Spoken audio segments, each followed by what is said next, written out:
How exactly do you retire on your own terms and keep wealth working for generations? Well, we're joined together by a friend of mine, Tom O'Connell. Excited to have you here. He's an authorized infinite banking practitioner. He's got over 30 years helping high net worth families protect and grow their wealth. Someone who's met and been mentored by Nelson. Amazing guy. Tom, excited to have you with us here today. Thanks for joining the program. Thanks, Richard. It's great to be here. I appreciate it. And thanks for those kind words. Yeah, no Also problem. appreciated. We, I don't know, it's been probably at least 10 years or so since you and I first met at a think tank, long, Right. long ago. And one thing I really appreciate, of course, about the Nelson Nash Institute and the camaraderie and the connection. And, coincidentally, before we hit record, we were talking about some long-standing camaraderie and connection you have with another organization that you get to participate with. It's just been such a joy to get to know and meet people like yourself in the community and how you Right. really stand up for Nelson's principles. What binds us and connects us together is this amazing guy Nelson, who's no longer with us, but his concept, his book, the people that we continue to show up is just such an amazing connection point, because we're all kind of marching together towards helping our fellow men on this, men and women on the planet, doing things financially to better themselves and the generations that follow. So Yeah. how did you first learn about the infinite banking concept? So, as you mentioned, thanks for making me feel so old. I've been at this for quite a while. And one of my beginning parts of my career was working with a well-known U.S. insurance company. And I kind of fell into the business. It wasn't what I was originally looking to do. When you fell Uh, in, was it a soft landing or a hard landing? it was a tough one. So my background is I have a degree in criminal justice with a minor in political science and German language. Look how far that got me, right? So, and here I am. But I learned about life insurance from this company, and this was way before Nelson published any of his books or anything like that. But I always knew there was something about this. There was something more to it than just, hey, a death benefit, right? So I learned you could accumulate some money in it, wealth. At the time, we didn't talk about it as being wealth. It was cash value, right? Um, and then the design of the products were much different back then. Like I can remember my father and my mother having these super old endowment policies. And so Mm. they weren't even like, they were kind of like life insurance, but then they were kind of like pension plans. So I always knew there was something to it. But to get back to your question, really the first, I had heard about infinite banking. I didn't really know about anybody in it or anything like that. Then I came across an advertisement for a gentleman that's in our group, Tom Young, who lives out in like Midwest Pennsylvania. And it was actually near where my mom and dad had moved out to when they retired. And so I saw this ad that Nelson was going to be there, and they were doing this 2-day program. So I called Tom and I said, "Hey, look, I'm an agent. This is something that I'm always been very intrigued by, blah, blah, blah. Would you mind if I came and watched?" And he was very gracious, he just said, "Hey, no problem. We do this really for our clients. But I think he said, if you chip in $50, then you can come." And so that was real. So I did. And Paul Cleveland was there. David Stearns was there. Kim, I think Lee was there. They had their table selling all the different books and all that kind of stuff. So that was really my first technical introduction to Nelson and to the program. As soon as that 2-day session was over, I was in. Yeah. I was on board. I got, I forget if I had called or they sent me something, but I haven't missed a think tank since. Yeah. Amazing. Yeah, I love that. It's incredible what Nelson was able to do in 2 days, and just the reframing, but the way of bringing a group together, connecting people I was around just common going to say that. elements. Yeah. It's like it was like there's a magnetism. There was a feeling in any room that he was in speaking from. There was a real palpable feeling taking place in the room. That was my experience every time. Yeah, and he's such a humble guy that it wasn't like he was trying to be the center of attention, but it just happened. It was, he was like a magnet, and he would say something, and he didn't say a lot, so you knew when he said something it was important and it Hmm. was worth listening to. He was very quiet, very humble. He shuffled in and he shuffled out. So, he didn't come in all bravo and all that kind of stuff. But like you just said too, it's amazing. I forget even how long I've been a certified advisor since the beginning of the certification, right? So was it 12 or 14 years since we started it? Um, you know, the the people we have a really super strong community, and you and I are thousands of miles apart, but Hmm. we've become friends. We share, we help, and that goes along with everybody in the group. I mean, if you look behind me, right on my bookshelf is the Richard Canfield and Jason Loeb book back Yeah. there in the back there, I see right? a Nelson book, a Ryan Griggs book, and one of ours, which is wonderful. And I don't know what's on the lower stack on the shelf below that, but I bet you there's Not some great important stuff in there stuff.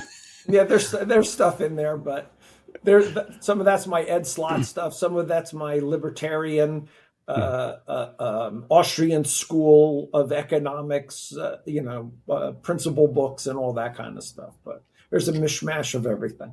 Well, and speaking of books, this is a great time to mention an incredible endeavor that really you came up with and spearheaded, which I'm super pumped and excited about. And I'd like to just do a shout out for it. And that's a Thank new you. book that is going to be put together by the Nelson Nash Institute, but it's really led by Tom. It was your idea. You came up with this idea at a think tank, and you've been pushing it over to the finish line, which is a lot of effort. And it's Yeah. really a collection of a volume one at least of Mhm. infinite banking success stories from clients from their Right. perspective with whether the advisor sharing that experience. And so you've been patient with me in getting a chapter put together. I think I got the bulk of it done and sent over to you. It needs to be refined, of course, but I'm really excited to be able to share and have that client story in the book. I'm also excited about reading personally what are some of those other stories, because we hear them at events that we go to, but they're usually it's an advisor event. It's like not everyone doesn't get a chance to have that experience. And your idea of rather than Tom going and putting this book together, it's the Nelson Nash Institute's putting this book together and Tom's helping do it. So that servant driven leadership model, I really appreciate, Tom. I want to say thank you for that, because that's amazing. And it's just an exciting project, and it's one that could lead to multiple other ones as we continue to grow, continue to help people, more advisors come on board. It's really going to be something that's going to be a growing asset for the institute and for every authorized practitioner that is part of that platform. Yeah, I hope so. I hope it's the success that you're building it up to be. And as a side note, you and Jason have also put a ton of effort, more than most and probably more than we deserve, into the institute itself.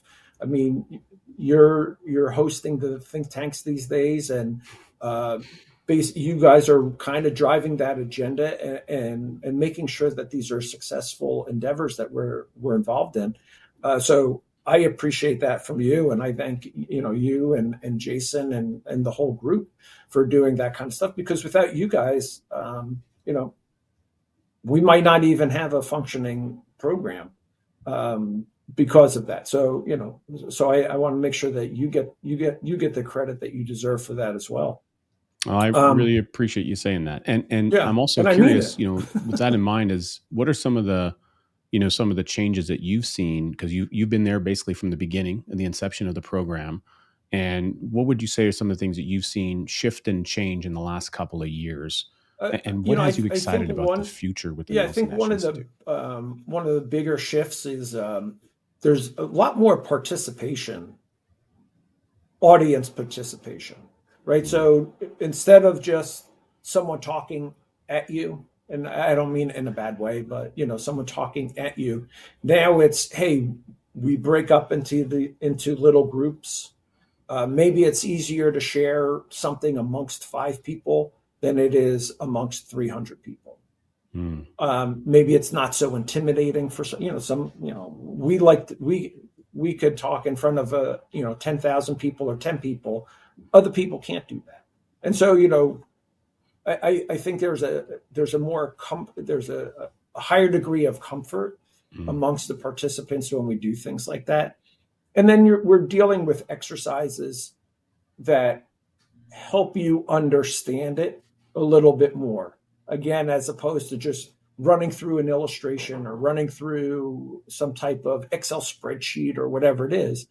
Now hey, this is what happened. This is what we said. This is why we did it. This is, that kind of thing. And then finding what that end story success is. And that's really kind of circling back, that's really what the idea of this book is about, Mm. Is walking through from the agent's perspective and the client perspective, how did I hear about it? How did I go about reaching out or finding the person to help me? What was it I was looking for? What were my needs? And then how did we fit this program, this lifestyle? We call it Infinite Banking is a lifestyle. It's not a product. How did I fit this? And then what was the success that I got out of it? And, we have, I think David Stern said last time was about 350 certified advisors around the US and Canada, something Yeah, along those lines. somewhere in that Right. range, and several people in the program that haven't completed it yet, but are in Right. process. Yeah. And we always have people matriculating through, right? We should be able to come up with 15 success stories and 15 success stories every couple of years. And they don't have to be big. It could be, hey, this is how I got my kid or kids through college using this. This is how I retired. This is how I started my business. This is how there's going to be a story by one of our folks about how one of his clients was able to buy and build a dream hunting cabin with their dad, right? And how I have a story pending about someone whose spouse became very ill, and they didn't think they were going to be able to afford the medicine, the health care that she needed, and the policy provided that. So these are the kinds of stories that because what are some, you introduce this to someone, and I'm sure it's the same where you are as it is with me. Okay, so you want to keep the wealth in the family. I get it. I hear you. Me too. That's why we wrote this book, Don't Spread the Wealth. Everyone tells you that you want to spread the money, spread the wealth around. No. You don't want to do that. You want to keep the money in the family with the people you love and care about where it belongs for as many generations as possible. That's what we talk about in this book. In this book, we have an incredible 15-page bonus you can download, which instructs you on how to start the conversation with your family on annual family banking meetings, how to host them, some sample exercises, and a sample agenda, tons of amazing, great benefits. Go ahead, get a copy right now. Head on over to Don't Spread Wealth. That's don'tspreadwealth.com. Don'tspreadwealth.com. You're going to love it. Is this real? Can you really do this? Isn't this against the law? It's just too good to be true, Tom. It's too good to be true. Yeah. Right. This never works for anybody. I saw on TV or on TikTok or YouTube that this is just, a scam kind of thing. And so what we're gonna just simply try to lay out is 10, 15 success stories from 10, 15 different advisors with 10 or 15, hopefully different themes, right? We don't want a book of just all college planning success stories. We want all different ones. And then we want people to be able to get a feel for who that certified advisor is. Because look, my way of doing things may not rub well with somebody, but they may read a story about somebody else that they like a lot more or feel that can get that point across or that need across to them better than I could or somebody else, right? So we want to give not only the advisor a platform, we want to give the consumer a platform to work off of as well. And, I think if we can get through this first volume, this is good. I think this is the toughest one. Like, I think it was Warren Buffett who said the first million is the toughest to make. After that, it gets kind of easy. I think this first volume is a tough one because I do think even within our circles, I think there's a little bit of doubt or, hey, is this really going to kind of work? Is this really going to work or be what we think it is? So hopefully the book will be ready where the plan is it's going to be in print, ready to go, ready for people to utilize at the Think Tank 2026. So fingers crossed that all works out that way. Yeah, I'm excited for it. I think it's reasonable to hit that target, and I know that you've done a real push in the last kind of couple of months, Last couple months, especially, including yeah. a good push on me because I needed it, and We all so do. I'm thankful for that, and I think that's a great release time, February. So for those of you watching, February 2026, hopefully we've got this amazing book from the Nelson Nash Institute out and available on these client stories. And if you're already doing IBC in your life, if you're already practicing this, if you're already making it a lifestyle, one of the best ways to learn and continue to grow, because it's infinite, because you're always growing and developing, is by getting that thought process and understanding of how other people are also doing it, because that's the exposure to the unknown and seeing some of those other paths, and that opens up the doorway to your thought process. And so I was sharing with you, Tom, earlier today, we started doing an initiative where typically on Friday, depending on where you live in time zone, afternoon or morning, we have kind of like an open office hours, like a lunch and learn situation that we do on a webinar, and people can just jump in. It could be people who are just learning, they haven't even started yet, existing clients. And so far I've been on a couple of them. I haven't been on all of them, but I was able to lead the one today. It was a lot of fun. We didn't have a huge group, maybe 25 people or something like that. And there was some consistent people that I know, names that I see. They're kind of the diehards. We see them at every session. We know that they listen to the podcast. They're really engaged in our content. Wonderful people. People I think are developing as like leaders in our community because they show up all the time. They always provide feedback, and then they're commenting in the chat box. So they're helping everyone else who's there in their own way, which is really phenomenal. And then of course we had new people asking some similar questions, but the stories being told about somebody's circumstance. We talked about some corporate policies today. We talked about some loan structuring. We talked about I think there might have been a question about converting term insurance. So it was kind of all over the map, unstructured, but it gave a really good overview for people listening to hear what's going on for this individual and how does that tackle their challenge or problem. And that opens up a lot of awareness, and it really causes a new line of thinking. And Nelson said it's all about how we think. Right. And you have to be open, like you just said, you have to be open-minded to be able to take in all of that, because you don't have to be an expert. Like, you don't have to be an expert in corporate policies, but you want to know that, hey, if that came up in a conversation with somebody, I know who to go to help me with that. Right. So whatever it is, if it's about term conversions, or if it's about how to structure a loan, or how to structure your PUA rider correctly, right? It's all about, hey, I don't know. I don't have to know everything about everything, because we have that community that I know that I can go to someone and I can get that help that I need.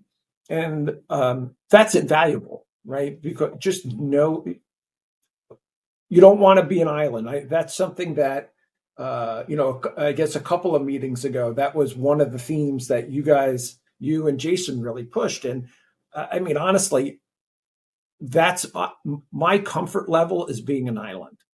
And you and I had this conversation in private, after a couple of those meetings. It was just, for me, that's tough to be out there and doing that. But that's part of growing, right? And that's part of our community, because now, I know I can do that safely.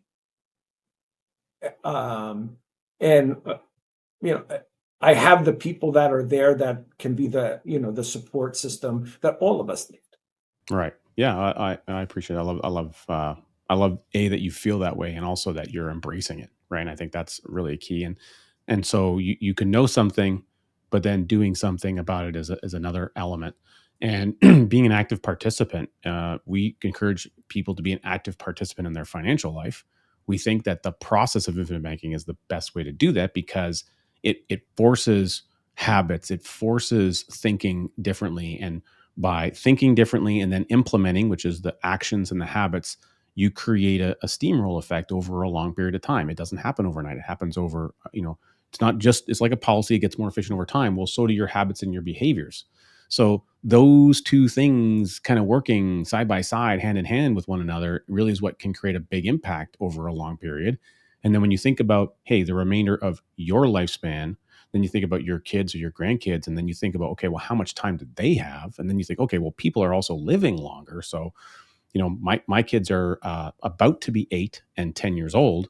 And so, it's very, very feasible and reasonable that by the time that they get out to a later stage of life, that the common age is age 100. Today that's not the case, but it's pushing further that direction. And so then for their kids, what's going to be the life expectancy for their children? Is it going to be 120? I mean, who knows?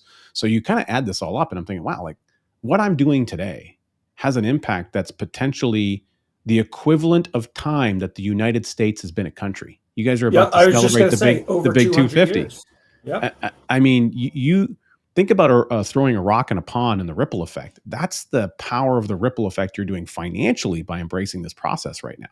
Yep. So supposedly scientists are saying the first person to live to 150 years old is alive today. They don't know who it is. That's why they do underwriting. But they say that that person is alive. My goal, my personal goal, is to outlive my insurance policy. In the US, now they pay out at 121. Your life insurance policy matures at 121. So, I mean, I would probably donate the check to my daughter, but I would love to be able to get that check from the insurance company saying, you know what, you're too old. We have to pay you out. They talk about the importance of having big goals. That's a big goal, right? That's And a big. I would be doubling my life here on Earth right now. So, I'm with you on that. And I hadn't considered it before I joined Strategic Coach, and I didn't know about Strategic Coach until I became part of the Nelson Nash Institute because somebody mentioned it. I'm like, wow, Strategic Coach, that sounds cool. What's that? And then a bunch of people are in it, so I learned all about that and the idea of a longevity mindset. And so, literally, I have this book on my desk here, which is a great book, and I'll do a shout out for it. And it's Peter Diamandis, The Longevity Guidebook. So here's a guy, he's a futurist. He has a great podcast with Dan Sullivan called I think it's called Exponential Wisdom, and it's all about future thinking, a lot of tech and longevity kind of aspects. But he's involved in everything that's about extending the human lifespan. I'm like, so, if you can change your thinking around that, and then you realize that there's a potential or possibility, then you also have to start thinking, okay, well, what do I need to do so that I can enjoy that extended lifespan? And it's not just what you need to do financially and what habits, it's the people that you surround yourself with. It's the people that you think about continuing to grow relationships with, because if you're growing and aging up, everyone's aging up with you. And so are you also intentionally making connections with the youth, whatever that relevance point for you is, because they bring in a youthful energy, they bring in a different mindset, there's mentorship, there's coaching that's available there. So those are fulfilling activities. All of that brings and lends more purpose to your life. And so this doesn't have a direct connection to infinite banking, but it has an indirect one. And where I see that, Tom, for me, and I'd love to get your perspective on this, is through the actions of Nelson himself. I really truly felt like I had a mentorship relationship with him, though I didn't speak to him maybe as frequently as other people did. Anytime I did get that, it was like an incredible experience. And so he really vested in other people, and he was extremely intentional about finding younger individuals. Granted, he had a lot of people that were younger than him at the point of time that I got to know him, but he would just light up like a Christmas tree when he got to invest and he would see younger people come into an event. Sometimes you would go to a session that Nelson was, someone was hosting Nelson, and there would be teenagers there, like parents bringing their teenagers on, and they're getting it right away. They're participating in the discussion. Man, Nelson just loved that activity. no, he loved being able to see. I mean, he's a Forster. He envisioned second and third generations I think in everything that he did, whether it was speaking, living his life, his business life, whatever it was. I mean, I think he really lived that, generational thinking all the time. And I told the story on the Nelson Nash Institute podcast that I did with David and Lee. You know, I held an event that Nelson and Bob and Carlos and David came to and did. And at the time, my daughter was really young, and we all went out to dinner, and then my daughter and I took Nelson back to the hotel. And as we were leaving, Nelson hugged Emma and said, "I love you." And so when we got into the car, she was like, "I don't even know him." And and he hugged me and said, "I love you." I said, "That's just the kind of guy that Nelson is. And he means it, you know." And it was just that, and that's the spirit of Nelson. To me, I'm like you, I probably should have done more with them. I know people that probably called them every week from our group. Me, it wasn't that often, but I look back and I wish I did more.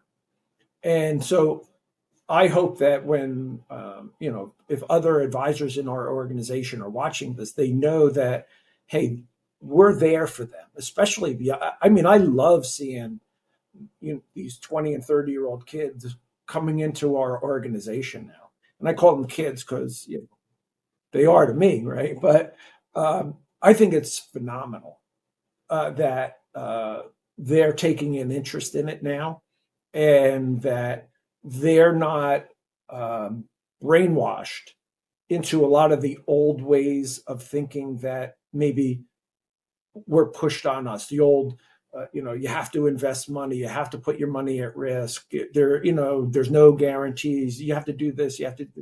Nah, they're willing to listen, learn, and even the younger kids are saying, "Hey, my kids." They might not even have kids yet, but they're thinking, "My kids," and I think it's just, again, a tribute to Nelson and putting together a group of people that will help facilitate that thinking. How would you like to see a 91-year case study that we put together to explain how this infinite banking thing can work for a family over 2 generations? Well, you know what? Real easy to do that. We have that right in our second book, Cash Follows the Leader. You can get a copy for free delivered right to your inbox. Head on over to cashfollows.com. That's cashfollows.com and pick up a copy right now. It's so interesting, you mentioning that the timing is kind of unique because you're talking about, of course, the advisors and the correlation to that is now the impact of the people that they're helping, which is likely people mostly in the urge category, and then they have lots of time in the industry ahead of them as long as they stick with it. Because unfortunately, the failure rate is very high in our industry still to this day. I think it's lower in our unique bubble because of some of the mentorship aspects that are available. That's my personal opinion. But we had someone post a comment on our podcast channel recently, and I'm going to be recording a video about this later today, Tom. But so that one might release before our episode releases. And this young, I believe it's a young gal, she says, "I'm an 18-year-old student, and this July, I'm determined to build long-term wealth and create a portfolio of income-generating properties. I work part-time. I also do some things for my parents. They pay me $30 a week for doing some chores. And then my 10-year-old sister has the same mindset as me." I'm like, "Oh, wow, that's interesting." And then she said, "I just learned about infinite banking through your videos, and I'm motivated to start as early as possible.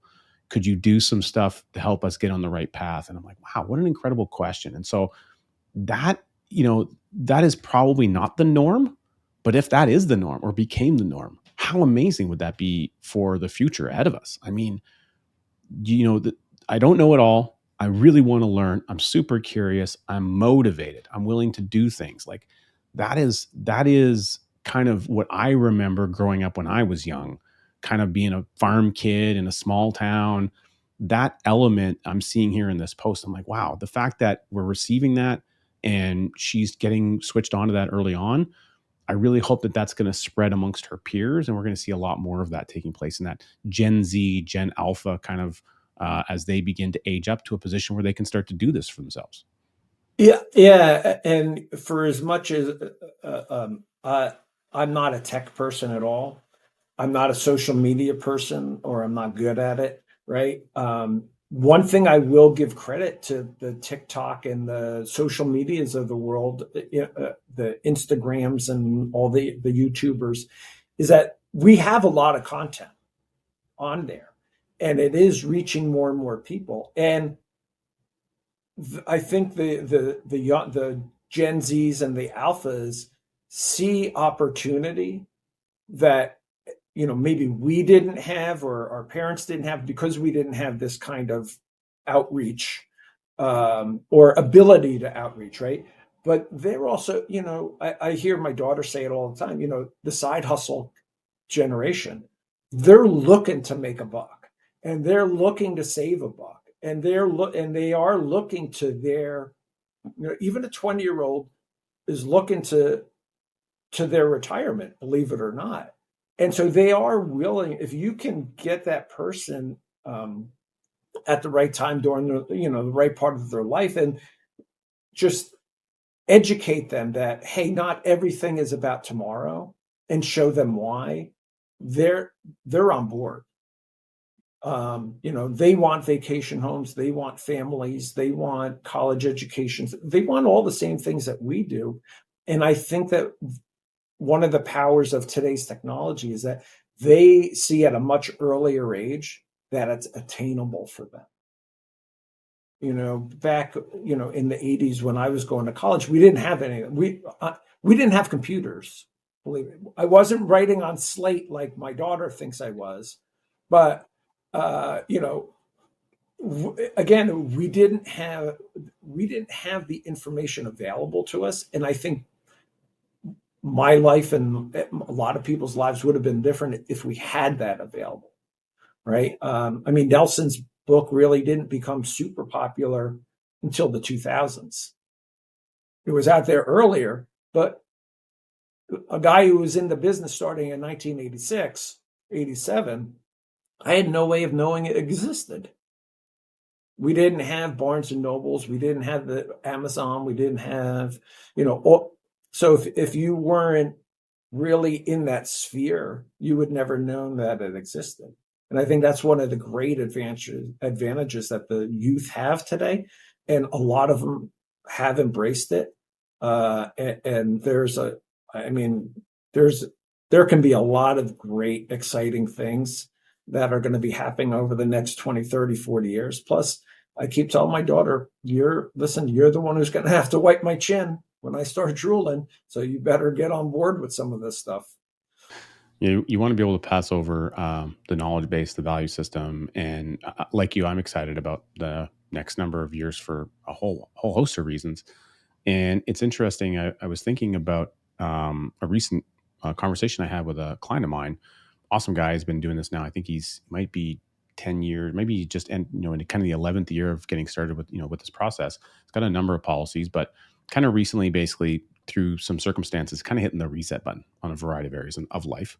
And the result of that is we've had to take a policy and actually shrink it. We reduced it in size because we started it and there was a plan for everything, but then there was a business hiccup, and so we kind of said, okay, things didn't work out. 2 years later, let's bring this back down to something that's sustainable. And then in our most recent conversation, it's like, hey, he's back on speed with things. He's got a big plan. He's already repaid like 30, 40,000 in some policy loans in the last like 6 months. He's really ramping things up. And he's like, hey, I had to go replace my car. It's 11 years old. I went and did that. I just temporarily financed it with a third party because I'm hitting reset. He's replenishing things. But in the next couple of months, I want to be able to take that off. And so he's going to be running that capital through a system. And we walked through what was going to happen when he did it. And then we looked at like the 30-year down the line impact of making sure he get that money into PUA, because he does have a policy that will accept that money before he goes to pay off the car. And it's like, wow, the impact is pretty drastic. And then it turns out he's going to be selling a rental property that he has next year. And it's in the Ontario marketplace. He's had a pretty good increase in the value of that since he owned the property. So he's expecting a pretty good chunk of change. He will not be able to accept all of it, but we can get a pretty decent chunk of it in. And then we looked at the impact of that, and it's like, wow, that the decision to get, $130,000 worth of this equity that he's going to receive off the sale of this property into this machine that can accept it is a drastic, it's a $1.5 to $2 million impact by age 100 for this guy. I mean, it's a big deal. And just to be able to have that conversation and say, he's like, well, should I just pay off my policy loans? I'm like, well, you can do that. And yes, we need to balance that, but you have a temporary option here to do something really powerful. Here's the opportunity cost of getting it in the machine, and here's the opportunity cost of just paying off the loans. So like, you need to make a balancing decision there. And the fact that we could even have a constructive conversation about that, and I mean, Tom, we get to do this. Sometimes you got to pinch yourself, like, wow, we get to have these conversations with people. It's unbelievable. Yeah, and again, it's a testament to the way that you design policies for your clients that allow for that kind of flexibility, that allow for, hey, what if things aren't working a couple of years down the road exactly the way that we've planned or we thought they were going to? Because we all need a reset every once in a while. We all have hiccups in life. So being able, again, as a testament to you, your team, to allowing for that, for the client to have that happen. But yeah, I mean, watching a client have a place that they can create their wealth, their generational wealth. I was having a conversation with someone just the other day about it, a prospective client. I said, and we always say this as a group, what we're doing is an and program. You're going to have your Infinite Bank, and you're going to have your gold bars, your business, your S&P 500 fund, your shore house. See, I'm from New Jersey. It's a shore. It's not a beach, right? Your mountain cabin, whatever it is, your vacation, whatever it is that you want to do. We're the only institution, if you will, that creates an and, not an or situation for you. In the traditional world, you have to sell something in order to get something else. We're providing you a platform to create a foundation for yourself, a legacy, a generational foundation that allows you not only to live your life, but to create a multiple on whatever else you do, right? So if your client is putting money into PUAs and then borrowing to buy a rental property, he's getting more than just an ROI on that rental property, because he's still getting an ROI on his policy. And when you put those together, it's way bigger than just one or the other. And that's why, I always say I always use this as a simple example for people. Every year I borrow money using my policies so that I can make a contribution to my Roth IRA. And then I invest my Roth IRA the way I want. And then all I'm doing is replenishing my capital pool by paying the loan back. So I can do both. I don't have to sacrifice one for the other. And that's one of the, I think, the unbelievable benefits of what we do. We want you to understand the 5 strategies that you can use to reduce taxes now and in the future. In fact, we wrote about them in our book, Keep Taxes Away from Your Wealth. You can get a copy of Keep Taxes Away from Your Wealth by going to keeptaxesaway.com. That's keeptaxesaway.com. Ease on over there, get a copy today. Well, similarly, I have a policy that I set up in my system, which I call my tax policy. Just so happens to be on my wife, and it was a term conversion. And when I set the first policy up, where the original term came from that I converted, I had a plan in my mind. I didn't know what it was. The plan was very simple: is that I need to get a chunk of coverage on this amazing woman who I haven't proposed to yet. But I felt good enough about our future that I thought I should lock it down with an insurance policy. And I was pretty confident, Tom, right? And and she's like, "You want to do what now?" I'm like, "Yeah, I'm going to get an insurance policy." Said, "Don't worry about it; it's not a big deal." Where are we going on our honeymoon? It's not near a cliff or anything, is it? What's that? The nurse is coming by to take blood? No.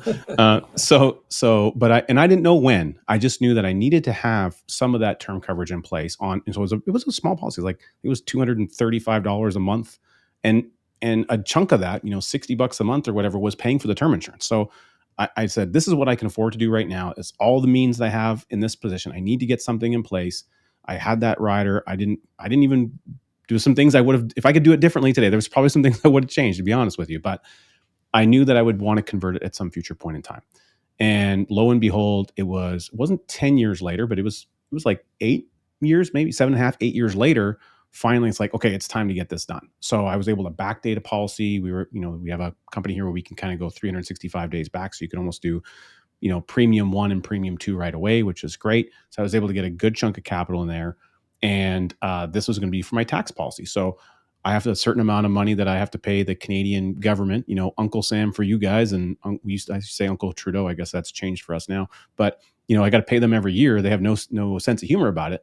But now I can take the same money I'm setting aside with every income dollar towards that purpose. And I know that I'm going to capture it in a premium first, a combination of base premium and paid up additions premium. I'm going to capture it for my family before I send it away to the government. Now that tax dollar, the same dollar, is creating value into today and into the future for all of our future tomorrows. And it's creating a tax-free dollar. So I use a dollar that's going to go to pay taxes to create a future tax-free dollar. So the end result is, when it's all said and done, I'm not going to get my, quote unquote, get my taxes back, but I'm probably going to get an equivalent value, or my family, the generations of our family, will get an equivalent value that is probably greater or exceeds all the taxes I've paid in my life just through that one policy. Now that is a really powerful thing to do. Yeah, I mean, again, what Nelson has taught us and what we try to teach people. If you were paying cash at a cash flow for that tax obligation, and just for our listeners, Uncle Sam really isn't our uncle. Okay, but if we're paying cash, right, we're giving up opportunity costs for those dollars. So you're right. It's $30,000 of income taxes for the year. Now, when you're 40 years old and you can compound that, through a cash value policy that maybe doubles every 10 or 15 years, you lost $90,000. You didn't lose 30,000, right? And so, to your point, what we can accomplish with a simple mindset. It's not glorious. It's not, the rockets, red glare, and all that in the background and stuff like. It's very steady Eddie, and I kind of call it a boring whole life insurance policy. But what the impact that it has is, it starts small, like a snowball going down a hill. But when that whole thing starts coming down, right? It's an unstoppable wave. The good thing is, being from Jersey, you're northern enough to know what a snowball going down a hill is like. A lot of people listening to this might not even get the connection. So I appreciate that, Tom. The you're speaking Canadian now when you go and do that, instead of me trying to do it the other direction. I'd love to hear from your perspective. This is an interesting thing, and we were talking kind of hidden before hitting record, that you've had to deal with, unfortunately, a number of claims, recently in the last year or so. And that's hard. It's hard for the advisor, but nowhere near like it is for the family that's going through an experience where someone's passed away. But being able to know that you're there to show up and show up with a check. You've been doing this longer than I have, so I'm sure it's a duty of care you've had to honor a number of times. doesn't mean it's never a good situation, but at least knowing that you're able to show up in a time of need and bring something of value that was set up.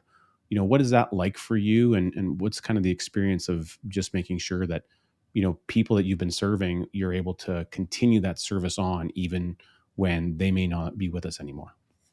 Yeah, I mean, it's it, it's a I mean, it's a phenomenal feeling to know that after a 10 or 20 or 30-year um, relationship with someone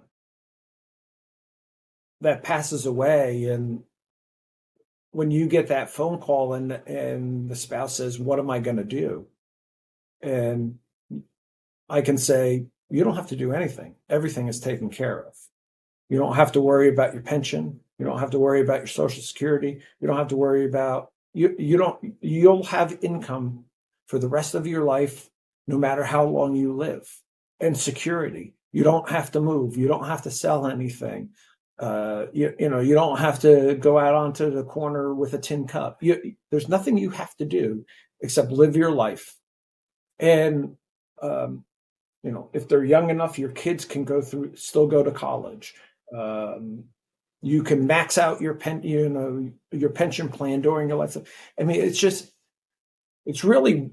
I'm not a very touchy feely kind of guy, but when you get home and I start running through my head all different things that we've been able to do, I'm blessed to be in this business, and I'm glad that I've been given the opportunity to help families, provide for families.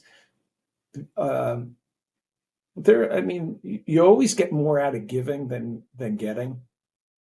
Um, your smile is always bigger when you give someone that Christmas present, as opposed, not that you're not grateful you got a Christmas present, but when no matter who you are, it, I don't know if I'm answering it well, but I've had all these years that I've had to do. I have had instances where I've had to do that claim, and no one's ever said no. I don't want the check. No one's ever said, no one's ever said, "Oh my God, you know, uh, uh, why did we do this?" Right? It's always right. No one ever said that. Um, I always wish, and I said this to someone just yesterday. I was talking to somebody. I don't ever think anybody has enough life insurance because I believe that, like Nelson, um, that it's not just about me. We have to. We're in a time of this world where, and maybe it's a little biblical. We're supposed to leave the next generations better off than we were, and maybe our moms and dads or our grandmas and grandpas didn't have a lot to leave us, but they always tried to leave us something.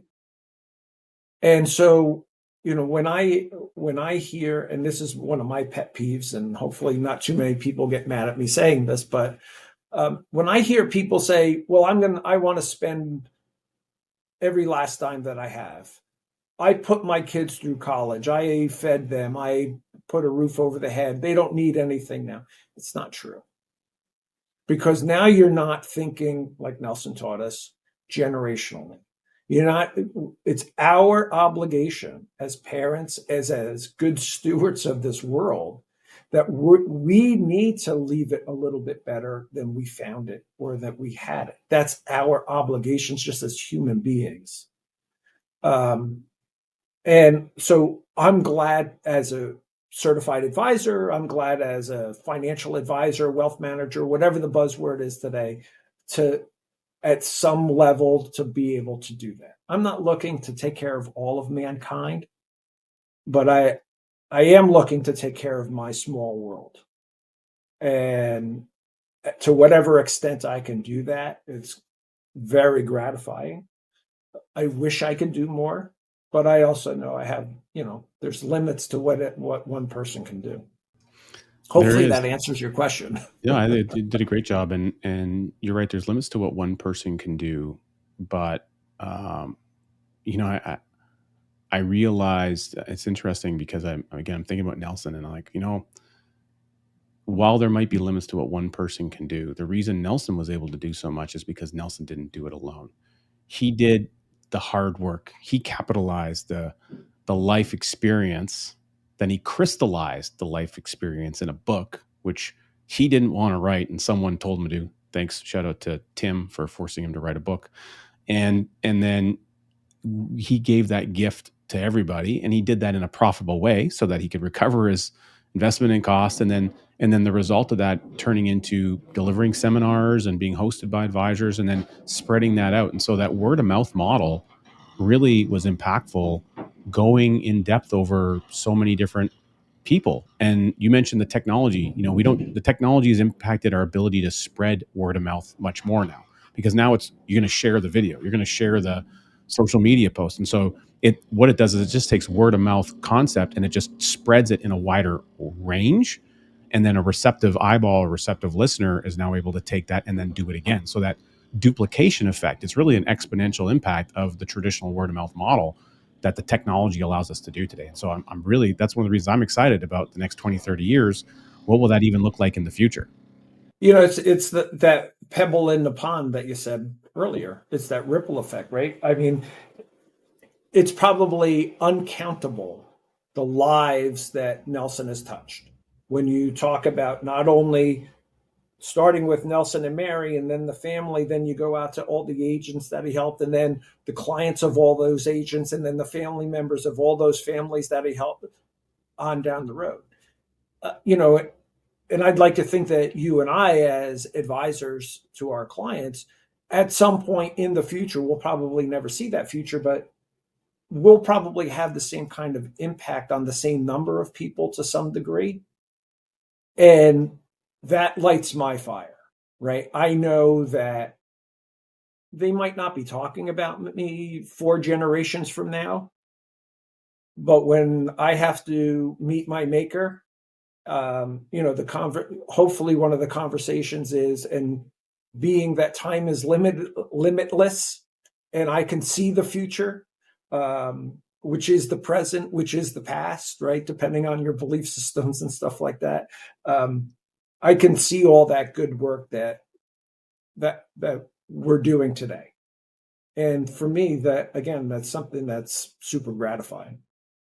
Tom, I appreciate everything you're sharing with us here today. This is fantastic, and I love the amount of energy and effort that you're contributing and putting in and giving to the Nelson Nash community, for everyone who's a member and a participant there, both from an advisor perspective and then by default the clients that they serve.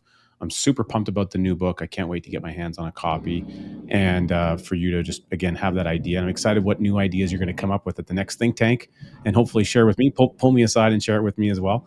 But thanks for being with us on the show. I'd love to know.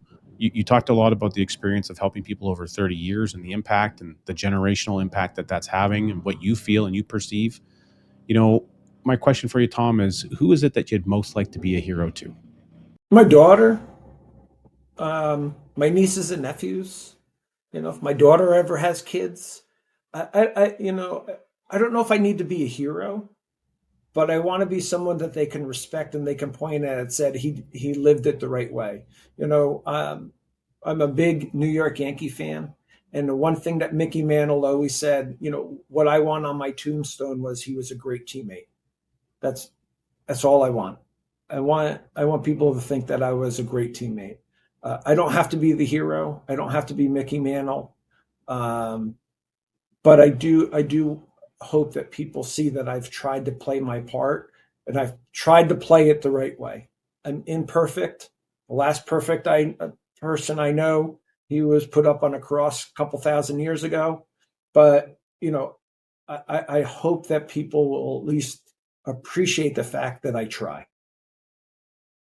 Love that. Thanks so much, Tom. For those of Thanks, you Richard. watching, of course, on YouTube, you'll see a magical little video that says, "Oh my God, this is recommended content. I should really click on it." Well, don't let me stop you. Go ahead, use that urge, click on that next video, and continue that incredible journey of constant learning, because there is no such thing as having arrived in knowledge. Thank you so much for being with us today.